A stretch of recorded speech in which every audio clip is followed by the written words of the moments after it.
how to do incredible shavasnas for hours. If you don't have yoga props, it's absolutely fine. What you might need is a couple of thick books. I've got 2 books here, and they're the same size, so that's useful if you've got 2 blocks. Otherwise, you'll need a bolster and a couple of bricks. So today we're going to just do 3 poses and then a shavasana for better sleep.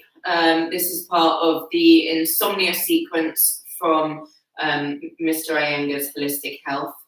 Like all of these sequences that we do, I'm only doing 10 minutes, so there's a full sequence. So definitely, if you feel like you have trouble sleeping, if you have insomnia, do go and do some more research on Iyengar Yoga and how it can help you.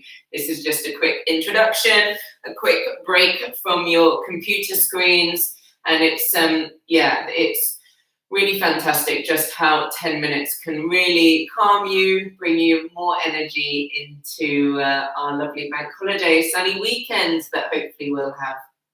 So let's start seated in our Sukhasana. And you can just close your eyes. So for some of us, it's Friday morning. So just checking in with how you're feeling. Checking in with how you slept last night, how you felt when you woke up. And just be aware of how your week's been and how it's affected your energy. And just take a couple more deep breaths in and out here, just as you settle from wherever you've been in your day, in your morning. And then blink the eyes open. So we'll start with Badanguliasana, just to extend the spine and to really release the side chest. So stretch the arms up and take a deep breath in and out here. And then bring the hands down in front. Change the crossing of the fingers. So opposite index finger in front and extend the arms up. Take a deep breath in and out here. And then bring the hands down. And then we'll change the crossing of the legs. So bring the opposite leg in front. And then interlace the fingers. And inhale, stretch your arms up. And then bring the hands down. Change the crossing of the fingers last time. And then make the arms straight as you stretch the arms up. And then bring the hands down in front. So we're going to grab our bolster. If you don't have a bolster, you can have your 2 bricks and your blanket. And we'll start with child's pose. So you just want to have the bolster in between the legs. If you're using the bolster, I'll show you the other method as well. And then extend the arms out. And if you don't have the bolster, you could have a towel and your 2 books. So you could have the books here, and then your blanket, and then you can have the head supported. So your knees will be closer together if you don't have the bolster. Breathe into the back of the body. Relax your throat and your jaw and allow the eyes to be heavy. And take a few deep breaths in and out here.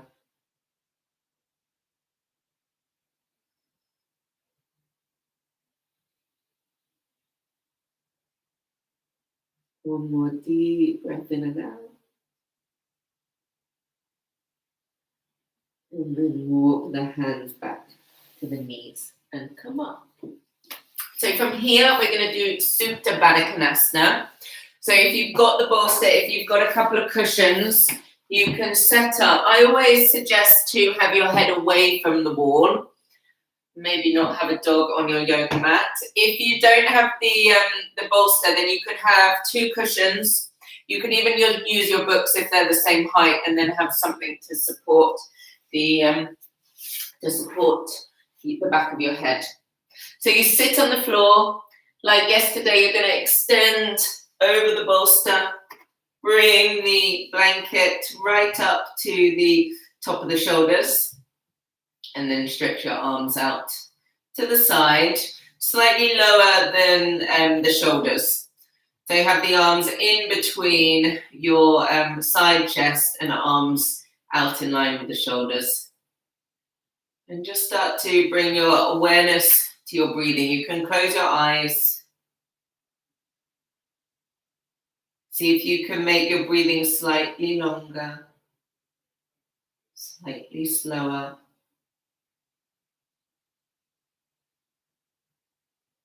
And as all of the poses that we've done in this sleep series, you can take the poses and do them for longer if you've got more time.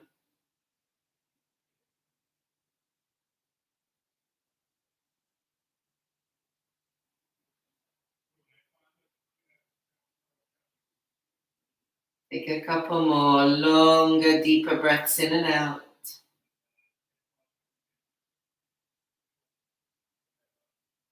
And if it's too much having the soles of the feet together, you can always cross the legs.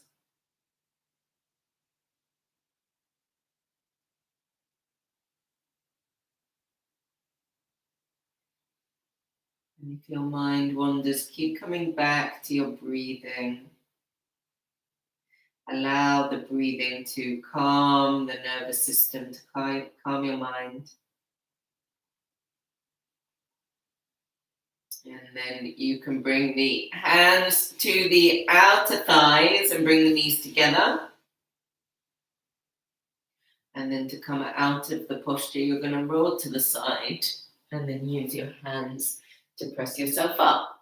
So for the next pose, we are going to do Setu Bandha. There is many different variations of this posture. And for today, we're going to support our lower back with a brick. So I'm going to show you the method. If you've got 2 bricks and a bit of a wall space, you can have your brick against the wall, one's going under the coccyx. Otherwise, you can have a couple of books and they're going to slide underneath you. But we want to measure ourselves to start with. So the feet are going to be to the wall and I've got a tiny bend in the knees. And then I'm going to bring the feet to the floor and place the brick on, I call this level 2. That's going under the coccyx. Now, if it's uncomfortable, if you can't find a comfortable point, just have the brick on the flatter, wider section and place it on the lower back, so around the coccyx. And if you're using the 2 books, you can just slide them under the lower back. And you could stay here. So you see how I'm just rolling the shoulders and pressing the shoulder blades forwards.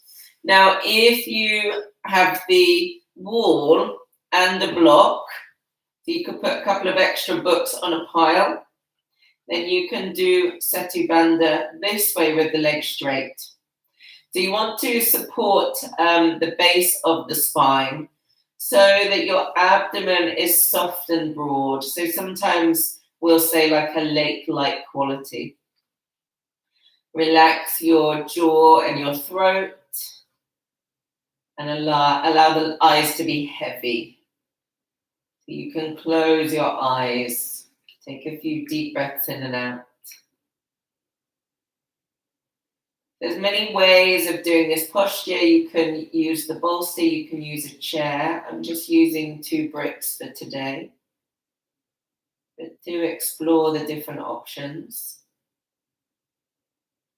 Because the props give us the ability to really learn what's relaxed, where are we overworking, where are we underworking. We can spend more time in the postures.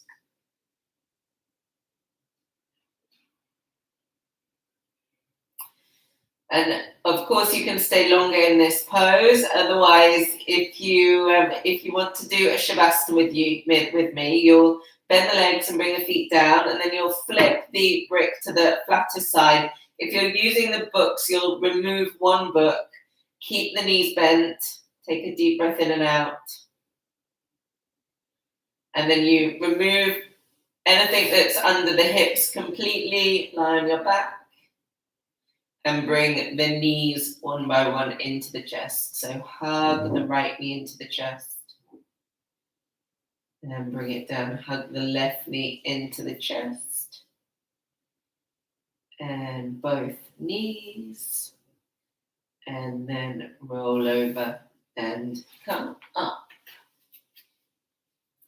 So I'm going to set us up for Shavasana. If you need to go, we've had our 10 minutes, so if you need to get back to your work, then you can. Do come back to this video so that you can do a nice Shavasana later in the day.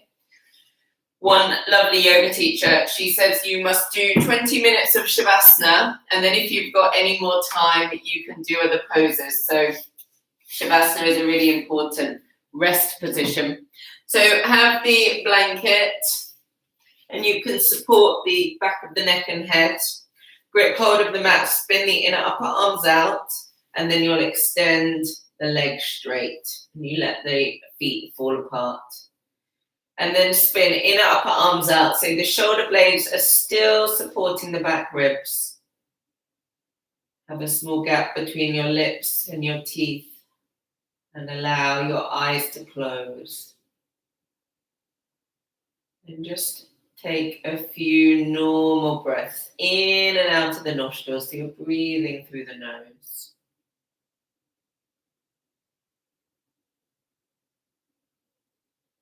You can stay here for a couple of minutes. And if you need to roll over and come up to say goodbye, you can. Otherwise, do stay there, and you can slowly roll over to come out. So that's 3 poses and then a lovely Shavasana. So do take your time to always do a Shavasana at the end of your practice. So I will be back on Tuesday. We have a bank holiday here in the UK on Monday. So I'll be back on Tuesday at 11:11 to serve you. Have a wonderful weekend and a wonderful bank holiday if you are also getting an extra day off on Monday. And I will see you Tuesday.